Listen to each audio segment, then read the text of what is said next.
સ્વસ્તે શ્રી ગણેશાય નમઃ.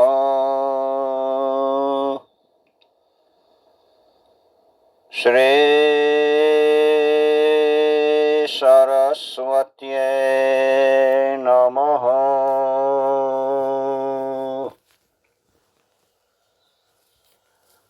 શ્રી ગુરુભ્યો નમઃ.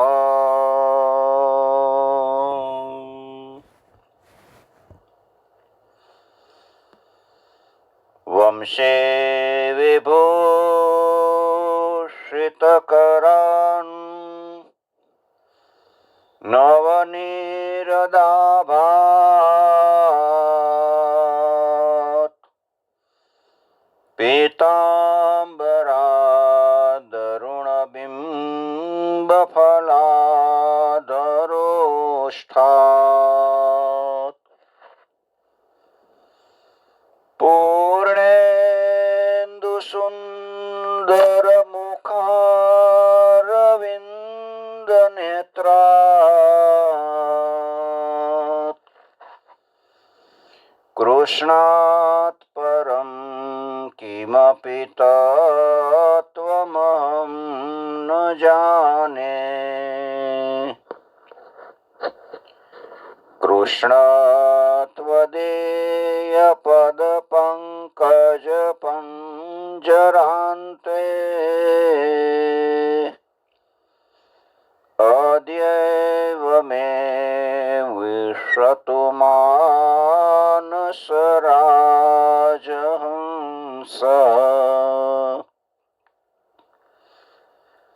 પ્રાણ પ્રયાણ સમયે કફવાત પિત્તયે કંઠાવરોધન વિધો સ્મરણં કુતસ્તે.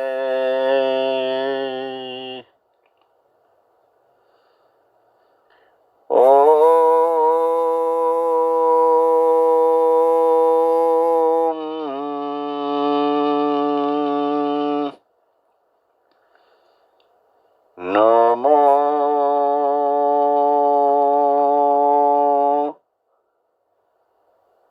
નારાયણાય. ગુરુ બ્રહ્મા ગુરુ વિષ્ણુ ગુરુદેવો મહેશ્વર. ગુરુ સાક્ષાત પરબ્રહ્મ તસ્મૈ શ્રી ગુરુવે નમઃ.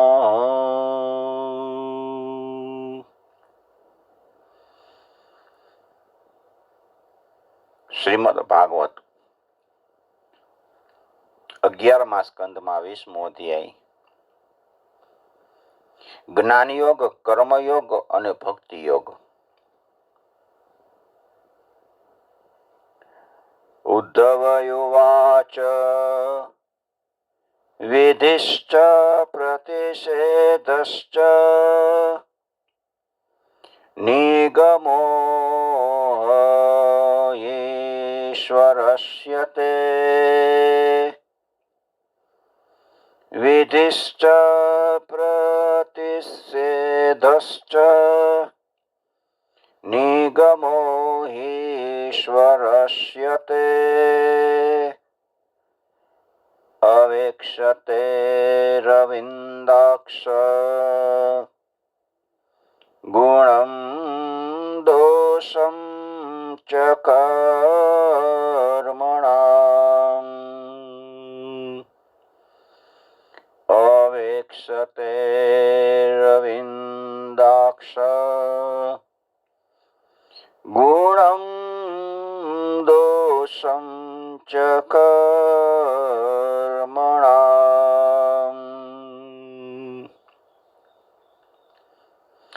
ઉદ્ધવજી કહે છે કે પ્રભુ, ગુણ દોષ ઉપર દ્રષ્ટિ ન જવી જોઈએ, એ સૌથી મોટો ગુણ છે, એવું તમે આગલા અધ્યાયમાં કીધું.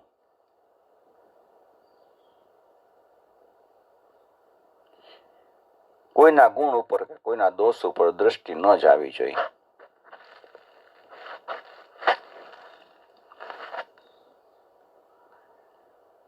મને આ બાબતમાં એક શંકા થઈ કે કર્મોના દોષ અને ગુણનું વર્ણન વેદમાં જ કર્યું છે. એના વિધિ નિષેધની ચર્ચા એમાં જ કરી છે. જ્યારે વેદ તો આપ ઈશ્વરની વાણી છે, તો વેદો દ્વારા જ વર્ણાશ્રમના ભેદ, પ્રતિલોમ, કનિષ્ઠ વર્ણના વ્યક્તિમાં ઉચ્ચ વર્ણની કન્યા સાથે લગ્ન કરવા, એ પ્રતિલોમ કહે. કનિષ્ઠ વ્યક્તિના ઉચ્ચ વર્ણની કન્યા સાથે લગ્ન કરવા, તો વેદો દ્વારા જે વર્ણાશ્રમ ભેદ, એમાં પ્રતિલોમ અને અનુલોમ, અનુલોમમાં ઉચ્ચ વર્ણના વ્યક્તિના કનિષ્ઠ વર્ણની કન્યા સાથે લગ્ન કરવા, એટલે ઉચ્ચ વર્ણનો છોકરો ને નીચ વર્ણની કન્યા. પ્રતિલોમ એમાં ઉચ્ચ વર્ણની કન્યા અને નીચ વર્ણના છોકરા, એટલે પ્રતિલોમ અને અનુલોમ. આવા લગ્નથી ઉત્પન્ન થતી વર્ણસંકર સંતતિ, દ્રવ્ય, દેશ, આયુ, કાલ, સ્વર્ગ અને નરક, આ બધાયમાં ભેદનું જ્ઞાન થાય છે. એટલે વિધિ નિષેધનું લક્ષણ બતાવનાર આપની જ વેદવાણીમાં ગુણ દોષ વિશે કીધું છે. તો જ્યાં સુધી ગુણ દોષને મનુષ્ય સમજશે નહીં, ત્યાં સુધી એનું કલ્યાણ કેવી રીતે થશે? વેદ છે એ જ પિતૃઓને, દેવોને, મનુષ્યને કલ્યાણકારી માર્ગનો રસ્તો બતાવે છે, પથદર્શક નેત્ર છે. જે આ વેદરૂપી નેત્રોને જાણતો નથી, એ કલ્યાણ શું છે, સાધ્ય શું છે, સાધન શું છે, એ કાંઈ જાણી શકતો જ નથી. ગુણ દોષના ભેદ એ પણ આપની વેદવાણી દ્વારા જ કરવામાં આવ્યા છે. એ માત્ર કાંઈ કલ્પના નથી. અને વેદો દ્વારા જ ગુણ દોષની દ્રષ્ટિ ઉત્પન્ન થઈ છે. પોતાની મેળે કાંઈ ઉત્પન્ન નથી થઈ, એટલે મને શંકા થાય છે. ત્યારે ભગવાન કહે છે, યોગસ્ત્રયો મયા પ્રોક્તા નૃણામ શ્રેયો વિધિત્સયા જ્ઞાનમ કર્મ ચ ભક્તિશ્ચ નોપાયો ન્યોસ્તિ કુત્રચિત.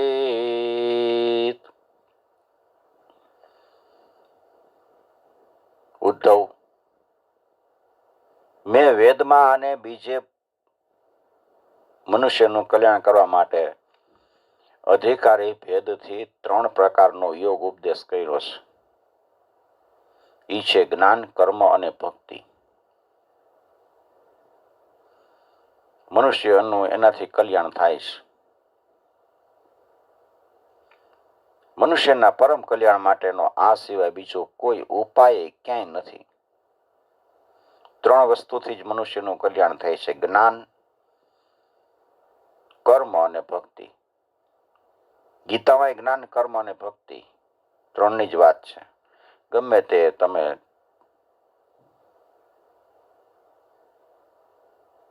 ધાર્મિક પુસ્તકો લ્યો, તેમાં જ્ઞાન ઉપર, કર્મ ઉપર અને ભક્તિ ઉપર જ વાત બતાવી હોય છે.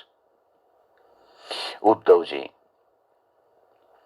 જે લોકો કર્મો અને એના ફળથી વિરક્ત થઈ ગયા છે, કર્મ નથી કરવાનું, ફળે નથી જોઈતું, એનો ત્યાગ કરી દીધો છે. એ જ્ઞાન યોગના અધિકારી છે. એનાથી ઉલટું, જેના ચિત્તમાં કર્મો અને એના ફળથી વૈરાગ્ય નથી થયો, એનામાં એને દુઃખ બુદ્ધિ થઈ નથી, એવા સકામ મનુષ્યો કર્મયોગના અધિકારી છે.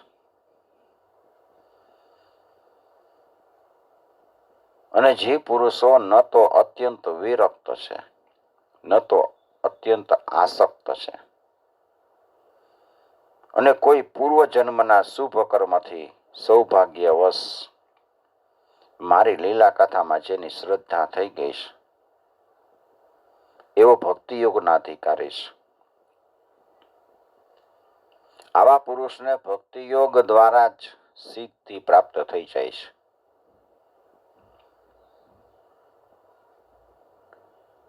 એટલે જ્ઞાન માર્ગે જવા વાળા એને કાંઈ હવે રસ નથી, અને જેને હજી કામ કરવામાં રસ છે ને કર્મ કરીને, સકામ કર્મ કરીને પછી ફળ ભોગવવું છે, એ કર્મયોગના અધિકારી છે. અને જેને ભગવાનની લીલા કથામાં જ રસ થઈ ગયો છે, એ ભક્તિ યોગના અધિકારી છે. તો ગમે તે રીતે તમે પહોંચો છો તો ઈશ્વર પાસે જ. જ્ઞાનયોગથી પહોંચી શકાય, કર્મયોગથી પહોંચી શકાય. કર્મ કરીને ઈશ્વરને ફળ આપી દેવાનું, ઈશ્વર માટે કર્મ કરવાનું, અને ભક્તિમાં ખાલી લીલા કથા સાંભળવી. એટલે જેનો અધિકાર હોય એ પ્રમાણે એને આપણે કર્મ સોંપાય.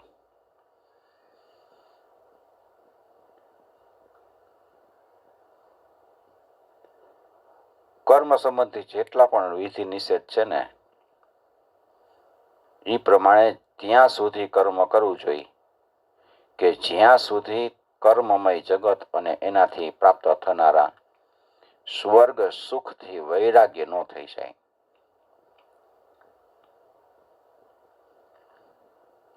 અર્થાત મારી લીલા કથાઓના શ્રવણ કીર્તનમાં શ્રદ્ધા ન થઈ જાય. શ્રદ્ધા થઈ જાય ત્યાં સુધી લીલા કથાઓ સાંભળવાની. યદૃચ્છયા મત કથાદો જાત શ્રદ્ધસ્થુ ય પુમાન ન નિર્વેણો નાતિ સક્તો ભક્તિ યોગોસ્ય સિદ્ધિદઃ.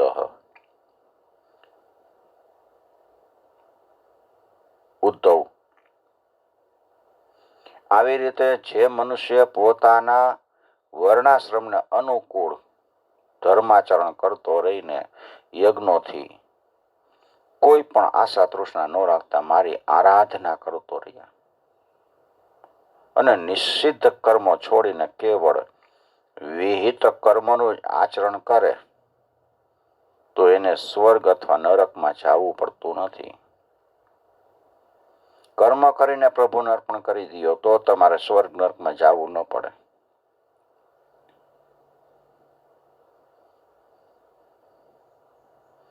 મત કથા શ્રવણાદો વા શ્રદ્ધા યાવન્ન જાયતે.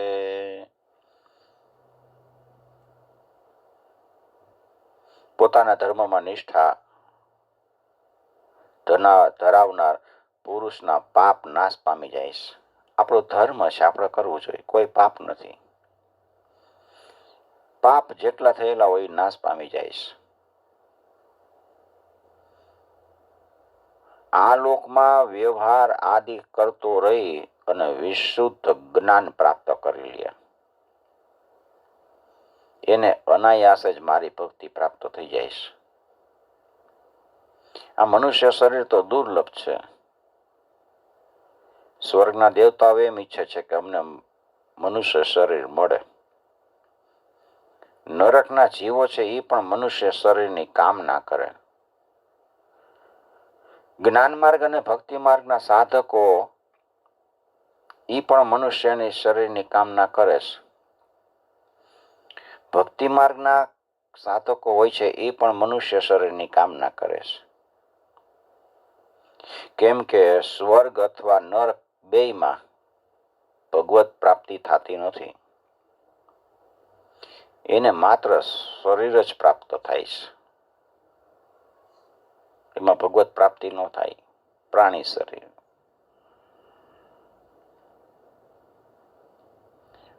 એ ભગવત પ્રાપ્તિ તો એકમાત્ર મનુષ્યના શરીરમાં જ થાય છે. સાધકમ જ્ઞાન ભક્તિભ્યા મુભયમ તદ સાધકમ. વિવેકી પુરુષે સ્વર્ગ નર્ક આ લોક કે બીજા કોઈ પણ લોકની કે કામના ન કરવી જોઈએ. એટલું જ નહીં, આ મનુષ્ય શરીર શ્રેષ્ઠ છે એટલા માટે હું ફરીથી મનુષ્ય થાઉં એવી ઈચ્છા ન કરવી જોઈએ. કારણ કે કોઈ પણ દેહાશક્તિ રાખવાથી મનુષ્ય પ્રમાદી બને છે અને એનું પતન થાય. એટલે સાવધાન થઈને વિવેકથી એવું સમજવાનું કે આ શરીર મરણ ધર્મી છે, મરવાનું છે, છતાંય પરમાત્માને પ્રાપ્તિ કરાવનારું છે, આનાથી જ પરમાત્મા મળે એમ છે એવો દ્રઢ નિશ્ચય કરીને મૃત્યુ આવે એ પહેલા જ આત્મકલ્યાણ કરી લેવું જોઈએ. પાકો નિર્ણય કરીને મારે આ જ જન્મમાં પરમાત્માને મળી લેવું છે, પરમાત્માની સાથે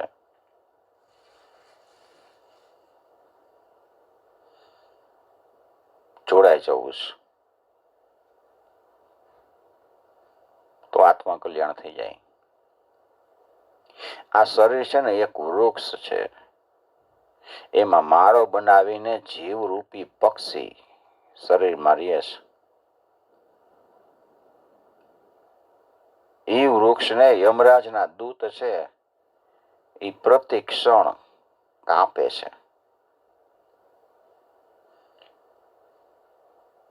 એટલે પક્ષી હોય એ કપાઈ ગયેલા વૃક્ષને છોડીને ઉડી જાય. આ શરીર ક્ષણે ક્ષણે ક્ષીણ થતું જાય છે. રાત દિવસ કાળ ત્વરાથી કાપી જ રહ્યો છે. એક એક ક્ષણ ઓછી થતી જાય છે. એટલે જે મનુષ્ય આ કાળની ક્રિયાને જોઈને ભયભીત નથી થતો, એક એક ક્ષણ કાળ કાપે છે, તો ભયભીત થવું જોઈએ, પણ ભયભીત ન થાય. કામના શૂન્ય થઈ જાય. હજી એના મનમાં કામના છે. એની કામના શૂન્ય થઈ જવી જોઈએ. જેની કામના શૂન્ય થઈ જાય એ પરમાત્મા તત્વને જાણીને શાંતાત્મા થાય છે, મોક્ષ પ્રાપ્ત કરે છે.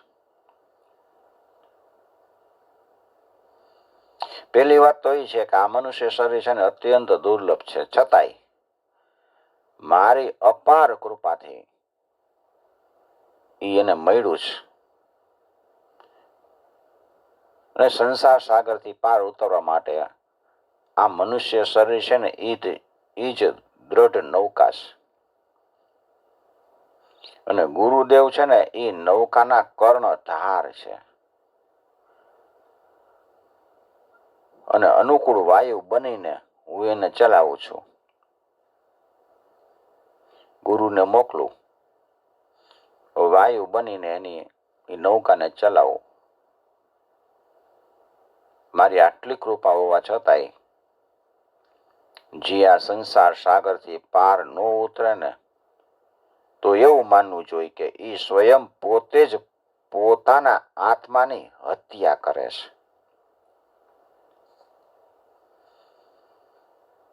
નૃદેહમાદ્યમ સુલભમ સુદુર્લભમ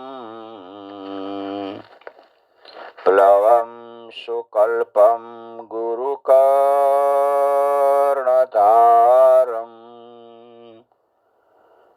મયાનુકૂલેન નભસ્વતે રિતમ પુમાન ભવાબ્ધિમ ન તરેત સ આત્મહા.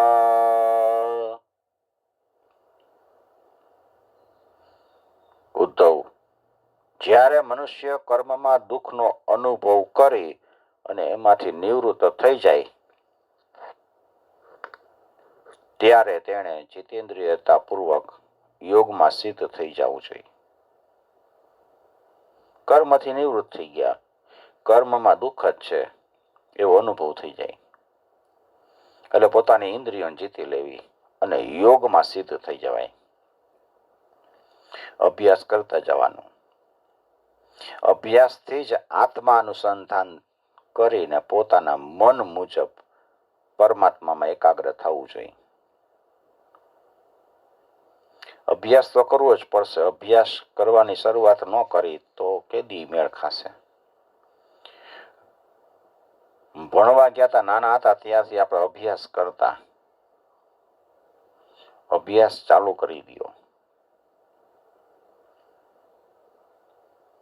જ્યાં સુધી ખબર નથી ને કે આ કર્મ છે એમાંથી દુઃખ જ ઉત્પન્ન થવાના છે ત્યાં સુધી મન નિવૃત્ત નહીં થાય. કામનામાંથી નિવૃત્ત થઈ જાય, દુઃખનો અનુભવ થાય, પછી એમાંથી મન નિવૃત્ત થઈ જાય કે આમાં કાંઈ છે નહીં, અને પછી જીતેન્દ્રિય થવાનું, પછી યોગમાં સ્થિત થઈ જવાનું, અભ્યાસ કરવાનો, આત્મા અનુસંધાન કરવાનું, જોડાવાનું કે હું આત્મા છું, એમાં મનને સ્થિર કરવાનું. વારંવાર મન વયું જશે, પાછું ભૂલાઈ જાય.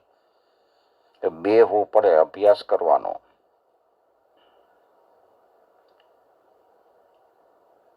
ચિંતન કરવું પડે. ધ્યાન સમયે મન છે ને એ ચંચળ બનીને આમ તેમ ભટકવા લાગે. એક ધારું ધ્યાન નથી થતું. બેહીને પાછું વળી વહી ભાગી જાય તો વળી એને પકડીને બિહાડી દેવાનું. સાવધાનીથી પકડીને, મનાવીને, સમજાવીને, ફોહલાવીને પોતાના વશમાં કરી લેવાનું. તું મારા વશમાં થઈ જા. વારંવાર ભાગી જાય.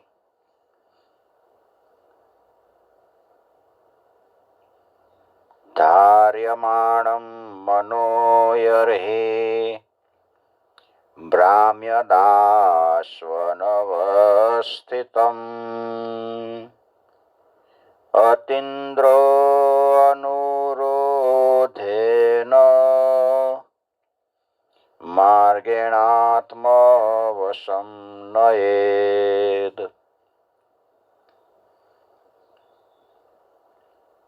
સાધક ઇન્દ્રિય અને પ્રાણને પોતાના વશમાં રાખે. ઇન્દ્રિયો વારે ઘરે ભાગી જાય, વશમાં કરી લેવાના. પ્રાણને વશમાં કરી લેવાના પ્રાણાયામ કરીને,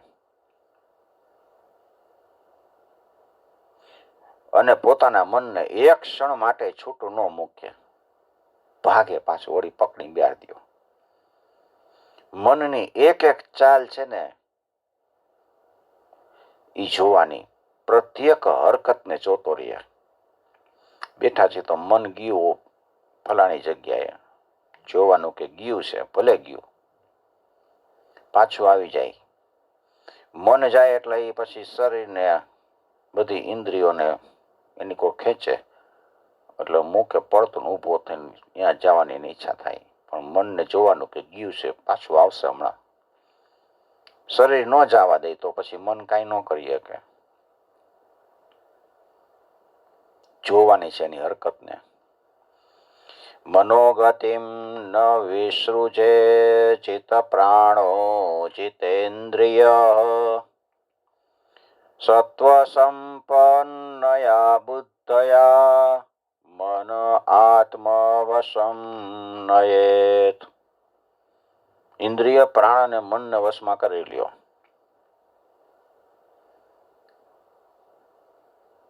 ઘોડો છે એ નિરંકુશ છે, મનનો ઘોડો, એને વશ કરવાની જરૂર છે.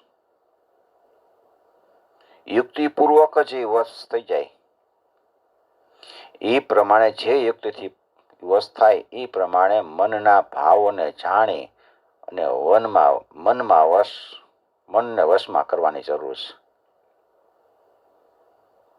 મન છે એ સારી રીતે વશમાં થઈ જાય ત્યારે જ પરમ યોગ થયો કહેવાય. યોગ પ્રાપ્ત થઈ ગયો કહેવાય. એષ વૈ પરમો યોગો મનસઃ સંગ્રહ સ્મૃત હૃદય જ્ઞત્વમન્વિંછન દમ્યસ્યેવાર્વતો મુઃ.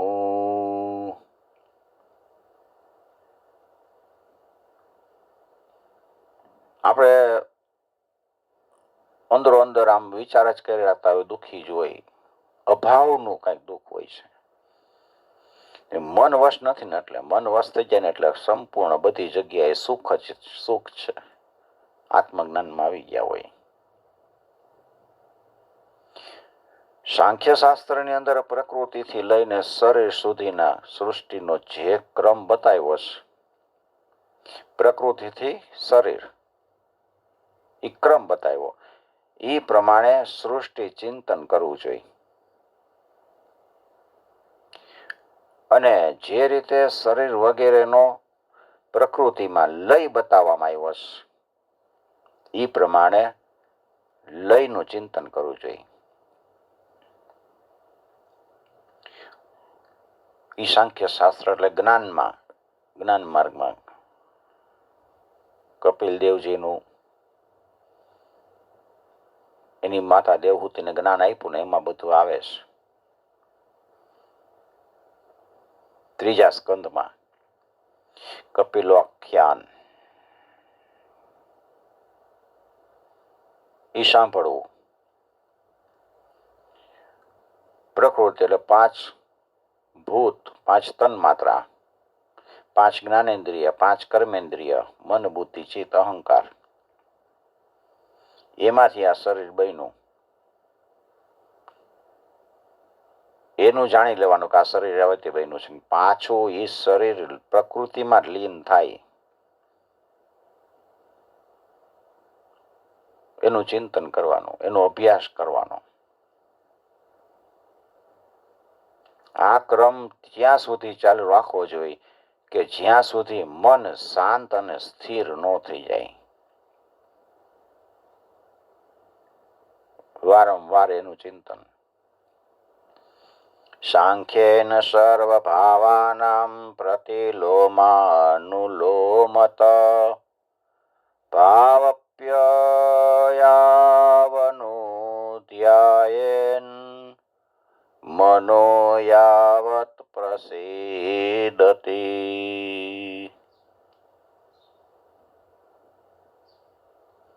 સંસારથી તો વિરક્ત થઈ ગયો હોય અને જેને સંસારના પદાર્થમાં દુઃખ બુદ્ધિ થઈ ગઈ છે, દરેક વસ્તુ દુઃખદાયક છે એવી બુદ્ધિ થઈ જાય,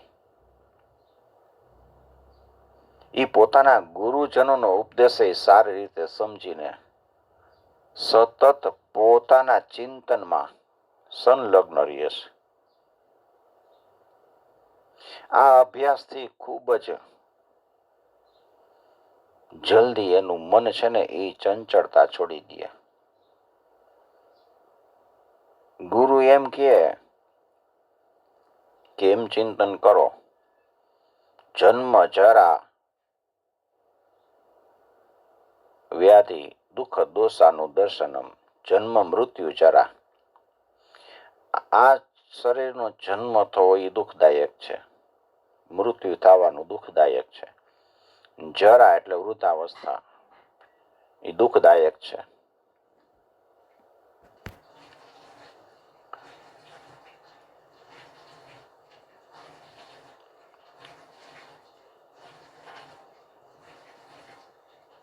ગુરુના ઉપદેશને સારી રીતે સમજીને સતત પોતાના ચિંતનમાં સંલગ્ન રહે છે. આ અભ્યાસથી ખૂબ જલ્દી એનું મન ચંચળતા છોડી દે છે.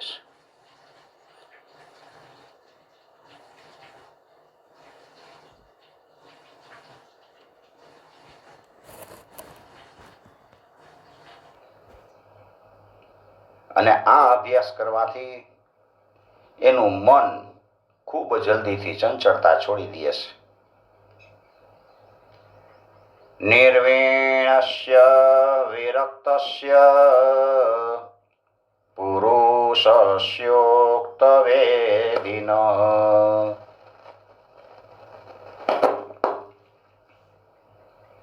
મનસ્ત્યજતે દૌરાત્મ્યમ